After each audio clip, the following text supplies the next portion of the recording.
Equals August 1939. Europe trembled as German divisions rolled toward the borders of Poland. In a quiet New York apartment, physicist Leo Szilard sat by a radio, the hum of static blending with the ticking of a clock that felt like the heartbeat of a world on edge. Einstein's theories had once unlocked the mysteries of energy. Now, Szilard feared those same insights could unleash destruction unlike anything imagined. If they split the atom first, he whispered to himself, Hitler could hold the fire of the sun. Determined, he gathered his notes, equations scribbled in the margins, and resolved to visit Einstein at his summer home on Long Island. The man whose name defined genius would soon face a decision that could steer humanity's fate. The train rattled east across Long Island, its carriages filled with summer travelers unaware of the urgency carried by the bespectacled man in seat 14B. Leo Szilard's mind raced with calculations, uranium, neutrons, fission chains. The landscapes outside blurred as he rehearsed his argument. Convince Einstein, and maybe, just maybe, they could alert the United States before it was too late.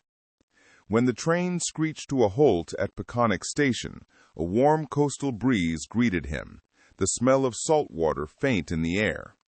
He adjusted his hat, a briefcase full of equations clutched tightly in hand.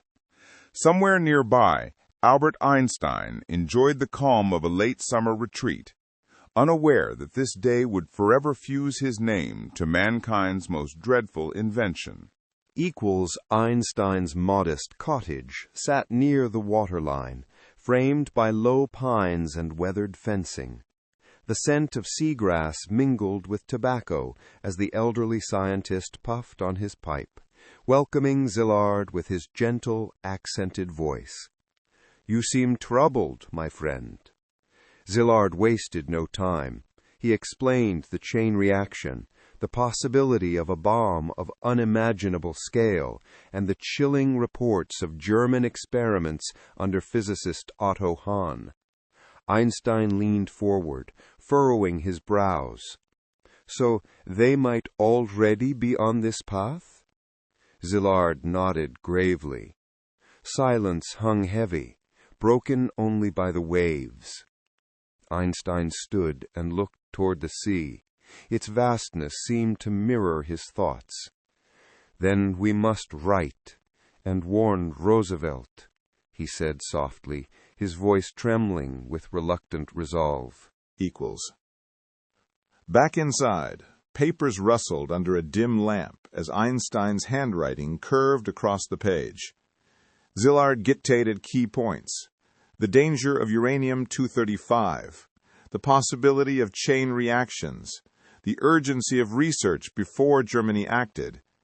The room felt alive with tension, each word carrying the weight of civilization. Einstein paused, pen hovering mid-air. "I never believed my equations would come to this," he murmured. Szilard placed a reassuring hand on his shoulder. "Neither did I, but silence could be deadlier." The sound of the pen scratching resumed, echoing like faint lightning in the quiet room. When they finished, Einstein held up the letter solemnly. 2 pages, simple, precise, yet capable of altering the world's destiny forever. With the letter completed, the next challenge emerged: how to reach the president. Szilard contacted Eugene Wigner and Edward Teller, fellow Hungarian physicists who shared his alarm.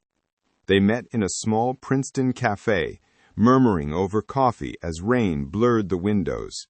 "We need a channel to Roosevelt," said Szilard. Teller leaned forward. "We can reach Alexander Sachs, his economic advisor. He knows the president." It would take weeks of coordination, secrecy, and trust. The letter, carried in a plain envelope, was no ordinary correspondence. It was a warning from the future, written by those who could see ahead into the abyss of atomic warfare that none yet imagined. equals as August 1939 waned, Europe's horizon darkened. Hitler's forces massed along the Polish border, while diplomats exchanged false smiles. In New Jersey, Szilard waited anxiously for word that the letter had reached Washington. Newspapers screamed of tension and mobilization. "It may already be too late," he told Wigner. Yet hope persisted.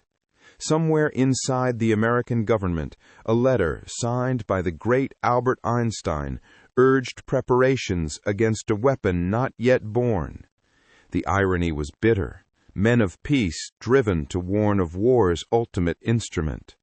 That month, as tanks rolled and bombers prepared, an invisible race began, not of armies, but of minds, toward an engine of unimaginable power. Equals October 11th, 1939. In the Oval Office, Alexander Sachs unfolded the letter before President Franklin D. Roosevelt. The steady hum of a desk fan filled the silence. He spoke for nearly 2 hours, describing fission, uranium, and the terrifying possibilities ahead. Roosevelt leaned back, his cigarette holder tilted thoughtfully. "Alex," he said, "what you're telling me is that this could blow up the world?" Sachs nodded. Roosevelt tapped the ash into a tray. "Then we must act, swiftly but quietly." Within days, the Advisory Committee on Uranium was formed, and though few yet realized it, the first step toward the Manhattan Project had been taken, set in motion by a letter born in fear and foresight. Equals news of the letter's success reached Szilard through quiet correspondence. He felt no triumph, only a cold awareness of what had begun. Einstein returned to his research, uneasy about what his signature might unleash. In Berlin, German scientists continued their own work in atomic research under secrecy and state control. The war that followed would spread across continents, but beneath every battle and headline, the letter's influence echoed. Both men wanted peace, yet their warning had opened the path toward a weapon beyond imagination. Equals. Years later, the letter's consequences blazed across the deserts of New Mexico. Scientists who once feared the German bomb now faced their own creation under the code name Manhattan. As the first atomic test illuminated the sky, those who remembered Einstein's signature could only watch in stunned silence. Szilard, horrified by the outcome of his warning, wrote appeals to halt further use, but the tide of war would not slow. Einstein, reading the headlines of Hiroshima in August 1945, placed his hands over his face. "If only I had known," he whispered, haunted by the chain reaction that had escaped all control. Equals. In the quiet years after the war, the Einstein-Szilard letter rested in archives, a testament to foresight and fear entwined. Einstein, older and weary, dedicated himself to peace movements, denouncing the weapons born of his warning. "We scientists," he said in later reflection, "must learn humility before nature." The story of that single letter endures as both warning and symbol, a reminder that knowledge, once awakened, cannot be unlearned. From a summer porch on Long Island to the corridors of power in Washington, 2 men had written humanity's most consequential message, a plea from the dawn of the atomic age for wisdom to match discovery.